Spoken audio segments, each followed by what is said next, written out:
Can we normalize that moms need care too? Not just the spa dates or dinner dates, but real emotional self care, spiritual self care, and nervous system care.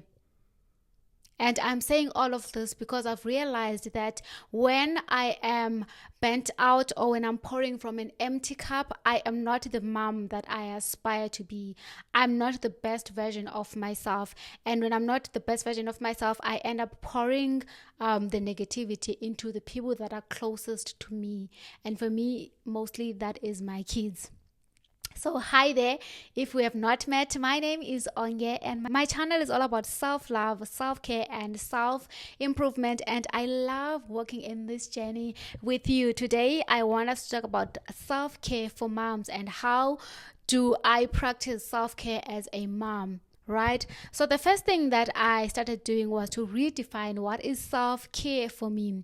So, I've realized that self care is not running away from my responsibility of being a mom, it is not escaping my kids. But self care is pouring into myself because I understand that I have to pour to myself first so that when I pour to other people, I do not empty myself out and end up with resentment. So define what is self-care for you and what does it mean. And this will help you to let go of the guilt that comes with taking care of your kids, because the society praises a lot of moms for putting other people before them, putting their kids and their husbands before taking care of themselves. So define for yourself, what is self-care mean? What does self-care mean for you? And when you realize that it is not escaping your kids, it is not running away from your responsibility, but it is pouring out to yourself, you realize that having a self-care for yourself as a mom is the best gift you can ever give to your kids. There's a quote that I've had that was saying that the best thing you can do as a mom is to heal so that your kids do not have to go through the pain that you have gone through, or they don't have to deal with your unresolved trauma. So self-care is about putting yourself first, not because you don't like your kids or you don't love your kids, or because you're selfish, but because you want to show up for your kids as the best version of yourself. So what I do to care for myself is I make sure that every morning I wake up at 5 a.m.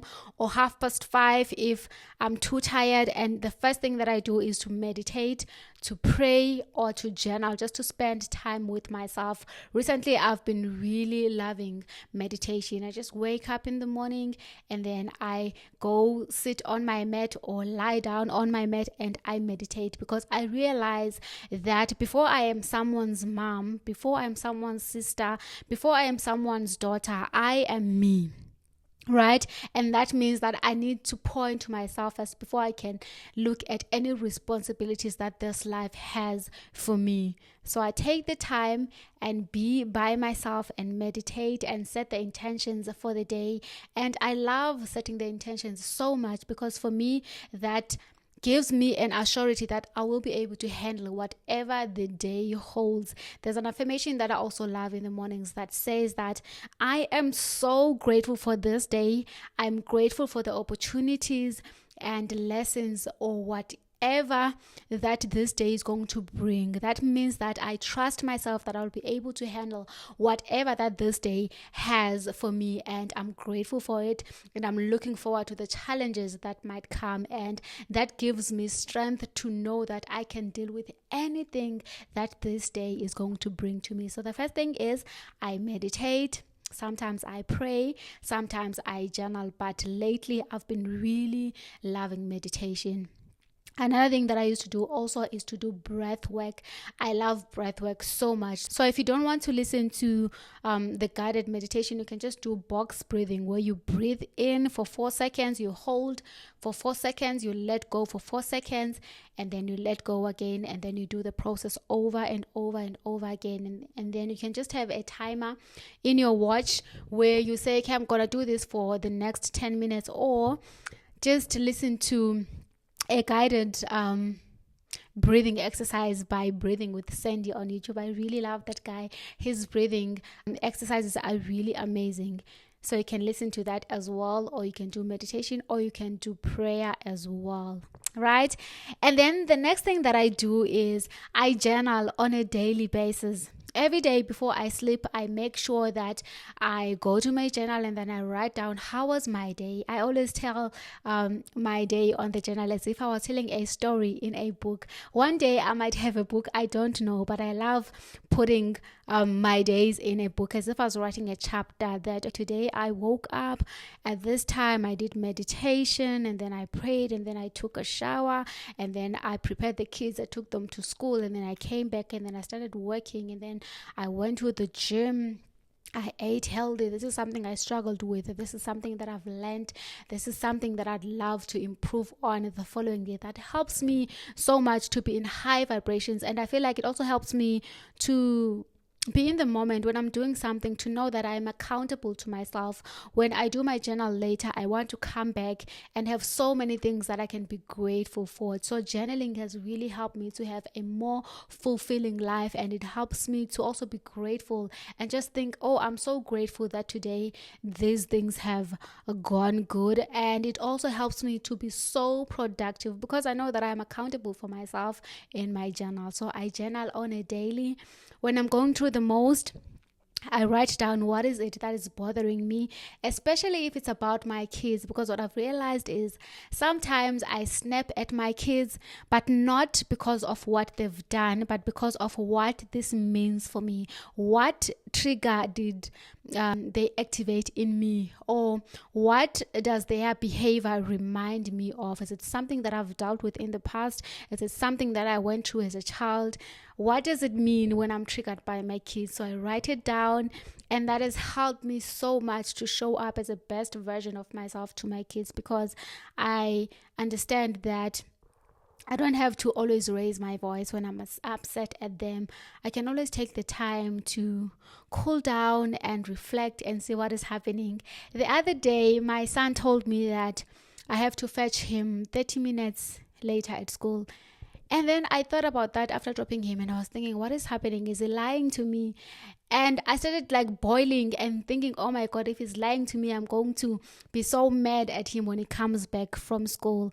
And when I took some time and I journaled about that, I realized that the reason why I am so mad and so triggered is because in the past, when he was still in grade 5, he had detention and he did not tell me about it until I had to find out on the day of the detention, because he told me that I have to fetch him 2 hours later. And I asked him why, and he said to me, because there's something that I need to do after school, only to realize that he got a detention at school and he was scared to tell me the truth. And I sat with that and I wrote it down in my journal, and then I asked myself, why does this bother me so much? And I've realized that one of my biggest core values is honesty. I don't like when someone lies to me. I don't care how you feel like telling the truth will be like to me, but please tell me the truth, and then I will decide how to handle that. So I'm really triggered when someone lies to me. So I wrote that down. And then I decided, you know what, I'm just going to ask him later what happened. And also, I want to be a safe space for my kids. I even made a promise to them to say that, you know what, if you tell me the truth, I don't care how scary it is, I promise you I'm not going to be upset. Right? I'm not going to shout at you if you tell me the truth, but if you don't tell the truth, I will be really mad. Right? And then I asked myself, okay, if my son is lying, what is something about me that might make him not feel safe enough to tell me the truth? Right? And it was really difficult, because that might sound like you want to put yourself down as a parent. It might sound like you think you're not good enough. And I went to fetch my son 30 minutes later as he instructed me, and when I got there, he was with his little sister, and they were telling me how they went and played chess, and it turned out that he was telling the truth. And I was so grateful and glad and so proud of myself for taking the time to sit down and journal about it and write it down and find out, why am I triggered? What does this mean? And that has taught me that just because he has lied to me in the past does not mean that when he's telling me something is a bit different, it does not mean that he is always lying. So hopefully he has learned the lesson, and also I've learned the lesson to not jump into conclusions and give people grace, especially my kids, and know that even if someone has lied in the past, it's possible that now they're telling the truth. They've learned to be honest with themselves and with you as well. Okay.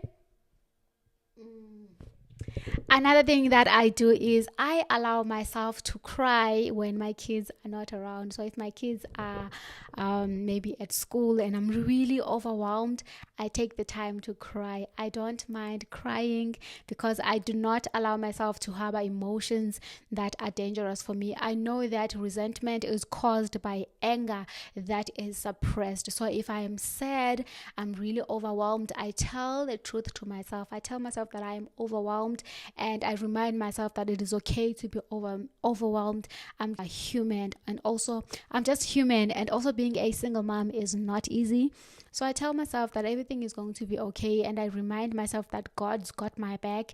And also I love praying during those moments, and then I just go to God and tell God that, you know what, I really need you in this moment. Can you please just show up for me today in this area of my life? So I take the time to cry and be honest with myself when I'm on my own. And I also tell the truth, and I do not try to act like a superhero to my kids. I want my kids to realize that I'm also a human being. Of course, I do the best that I can, and I don't trauma dump to my kids. I don't tell them things that they don't need to know as yet. I give things time, and I know that my kids will know what they need to know when they're older, but I do my best, and for that, I'm really proud of myself, okay? And then another thing that I've been doing lately, which is really difficult for me, is practicing separation of tasks, right? If you look at my board behind me, I even wrote there that I practice separation of tasks, so that I remind myself to practice separation of tasks. So what that means is, before you do something, before you react to something, you ask yourself, whose task is this, right? So if you do something that feels good for you, but for some reason what you've done does not feel good for another person, you ask yourself, for that person to feel good, whose task is it? Is it my task or is it their task?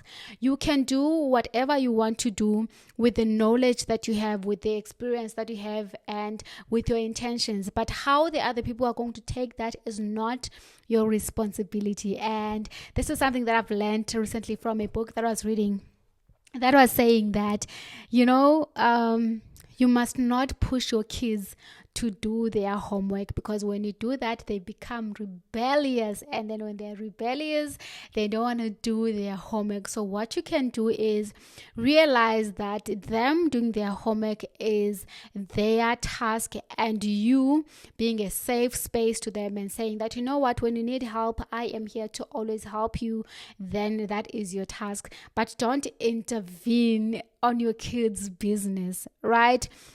And for me, that is really difficult because I've always been a control freak. So for me, when my kid is not doing their homework, I really want to be in their business, right? But there's also something that I've learned recently, that the way our kids turn out is not because of us. And also, to be honest, as much as a lot of parents love taking credit for how their kids turn out, and I think even the society, when your kid is well behaved, they will say that, wow, you've raised your kids very well. But if I look at me and my siblings, we have turned out totally different, and we were raised in the same manner. But what happens is, even if you are two siblings that are raised by the same person, you will take the way you are raised or what you see around you with two different perspectives. I've heard that there were identical twins, right, that grew up with an alcoholic dad, and at a later stage one of them became very successful and they never drank alcohol ever again, and then another one was an alcoholic. And then when they were asked, how did you turn out like this, both of them said the same thing: they saw it from their father. But can you see how one of them saw that their father is drinking and it is destroying his life, and he swore to himself that he will never ever drink again? And then another one saw the same thing and thought, hey, this is how you live, this is how life is supposed to be, this is how you drown your sorrows, or whatever the case may be. So both people can see the same thing but turn out totally different, and that is fine. Because also another thing that I've learned is that in life all of us have our own purposes, right? There's something that you are here in this earth to learn. So even if we deal with same events, but the way we deal with that is our story. So I might deal with something with my sibling, but we will take different stories from whatever that we deal with. So it depends on what is the meaning that we give to that situation, right? And then another thing that I do to take care of myself as a mom is romanticizing my life. So when I have the time, I take the time to have the bubble bath. I take the time to go out for a solo date and just listen to my thoughts, order whatever that I want, wear something that I want, and just take care of myself, not as a mom, not as a sister, not as someone who's responsible, but just as me. I ask myself, what do I want? How can I show up differently for myself? Even when I serve myself food now, I never use a plastic plate or a plastic cup. When I'm pouring water or a drink, I want a fancy glass. When I am dishing up food for myself, I want the best cutlery at home. I want the best plate, and I make sure that I plate out my food as if I was at the restaurant. And that is teaching me that I am worthy. Right? I'm worthy of being taken care of, and I know that it starts with me. The way I take care of myself, the way I eat healthy food, the way I drink food. I used to be so guilty when I go to the gym and think, oh my God, I am taking away time from my kids. And then one day my son said to me, thank you, mommy, for being the best mom in the world. And I thought, oh my God, that means that I am enough. And I think one thing that most parents don't realize is that you don't have to be perfect as a mom. You just need to show up. You just need to do your best. You need to heal yourself. You need to show up as the best version of yourself. And I've always noticed that when I am in a great mood, when I am dancing, when I'm playful, my kids always want to come and join me because my vibration is so high. It is inviting for the people that are around me. So the last thing that I want to say is, as a mom, the best self-care that you can do for yourself is just making sure that you are becoming the best version of yourself, a version where your kids will feel safe to be around you. So take the time to point yourself, heal your traumas, take the time to unpack whatever that needs unpacking into your life, so that when you show up for your kids, you become the best version of yourself. Be honest with yourself. Ask yourself, what do you need? And also don't be scared to ask for help from either a helper or your sisters or your aunts or your moms. I think for moms, mostly we want to do it. I think as moms, we want to show up as this super mom. You want to be the best at work, you want to be the best as a mom, you want to be the best at all these things in life. But you need to realize that you are only human, and it is okay for you to ask for help. And asking for help does not mean that you are weak. It does not mean that you are not good enough. Take the time and accept when someone is offering you support and care, and take the time to go out and enjoy yourself once in a while, and know that when you are pouring into yourself, you are setting an example, a great example to your kids. You are showing them that you cannot pour from an empty cup, and you're showing them that you love them so much that you are willing to love yourself first, so that when you are pouring into them, you don't empty yourself out, and also you don't end up with resentment and anger. So you're also teaching your kids that it is okay to be calm, to be soft, to be strong, and to be joyful. So if you are a mom and you're watching this, I want you to know that I see you and I appreciate you, and your kids think that you mean the world to them. So keep showing up.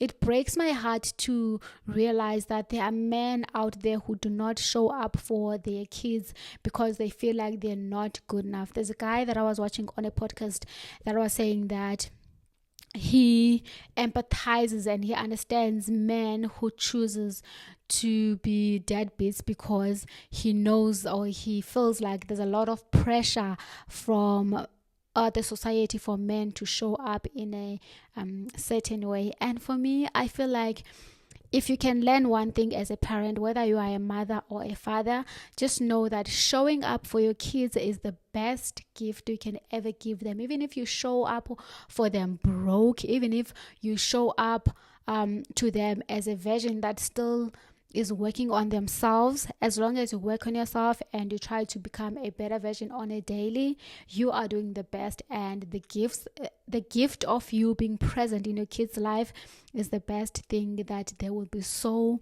grateful for in the future. So I hope this helps. Thank you so much for the love and your energy. Have a day as beautiful as you are, and I will see you again next week. Goodbye.